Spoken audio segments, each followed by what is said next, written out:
You and I are both sort of secretly very optimistic. In fact, the way that we first met is around the idea of happiness and mental health and all of that.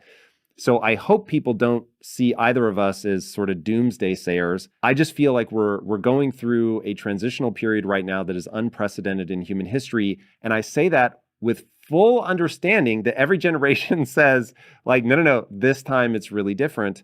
But I feel like this time really is different. The closest thing to it is nuclear weapons, and that already gives you a sense of the scale.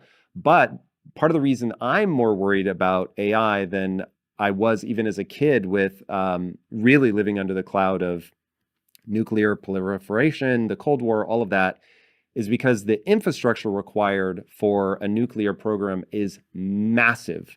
Whereas you don't need that infrastructure, you just need a computer, some servers, and clone over ChatGPT, and you're ready to rock. So walk people through the prisoner's dilemma so that they can really understand that this is a deep, fundamental truth of the human condition and isn't just a government v. government thing. Yes, let me cover that, but let me also cover one more thing that's very, very different between AI and nuclear weapons, which is the fact that we've never created a nuclear weapon that can create nuclear weapons. The artificial intelligences that we're building are capable of creating other artificial intelligences. As a matter of fact, they're encouraged to create other artificial intelligences with the single objective, stated objective of make them smarter. So basically, what imagine if you had a nuclear, two nuclear weapons finding a way of mating and creating a smarter or a more devastating nuclear weapon. And I think that's really something that most people miss when we try to cover the threat of AI. The prisoner's dilemma is a very, very simple mathematical game, if you want. Part of game theory is to imagine that you have two prisoners, two suspects of a crime, basically partners in a crime, who are captured, but the police doesn't have enough evidence to put them both in jail. So they are trying to get one of them to tell on the other. So they would go to each of them and say, by the way, just giving you an example, if you don't tell and your friend tells, you're going to get 3 years and he's going to get out free. Or he's going to get out with 1 year, and then they go to the other guy and say the same. If you tell and he doesn't tell, you're going to get 1 year, and and he gets 3, right? And by the way, if you both tell, you both get 2 years. And so, from a mathematics point of view, if you build the possibilities of those scenarios in quadrants, basically, a quadrant where I tell and you don't. Is a quadrant that requires a lot of trust. A quadrant that I don't tell and you don't tell is a quadrant that requires a lot of trust. Any other quadrant, by definition, tells me that if I tell, I will get off with a lighter sentence. Okay, and the only reason why I wouldn't do it is if I trust you, and if I don't trust you, by definition, human behavior will drive you and drive me, both of us, to say, look, the better option is for me to get off with a lighter sentence because I don't trust the other guy. And I think that's reality of what's happening.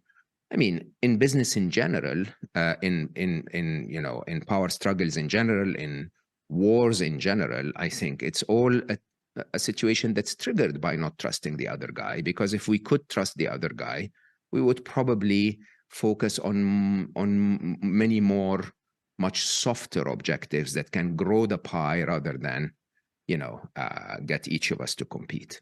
So this is where we are. And I think the reality of us continuing to develop AI at a much faster pace, because ChatGPT and OpenAI's work in general, I think is the Netscape moment for AI Netscape of the internet. ChatGPT is for AI, because basically it highlighted first and foremost, not just for the public. I think bringing it to public attention actually is a good thing, because it allows us to talk about it more openly and people will listen. When I published Scary Smart in 2021, it was Business Book of the Year in the UK at the Times Business Book of the Year, but it wasn't as widely urgently read as it is today, simply because people were like, yeah, that's so interesting. This guy has an interesting point of view, but it's 50 years away. And human nature, sadly, doesn't respond very well to existential threats that are very far in time or probable in their possibility of occurrence. We don't really, it's like those warnings on a pack of cigarette. If we tell you it causes it's most certainly causes death, people look at it and say, yeah, but that's 50 years from now. I want to enjoy it for 50 years. So, whether it's 50 years or 5, nobody really knows, but people would delay reacting to those. So when open AI and ChatGPT became a reality, I think what ended up happening is that the public got to know about AI, but also the investors. So this is the dot-com bubble all over again, right? We have massive amounts of money poured to encourage faster and faster development of AI. I mean, I know you're a techie like I am, and we both know that it actually is not that complicated to develop then another layer of AI. Of course, it's complicated to find the breakthrough, but to develop more and more of those, I think, is something that's becoming our reality today.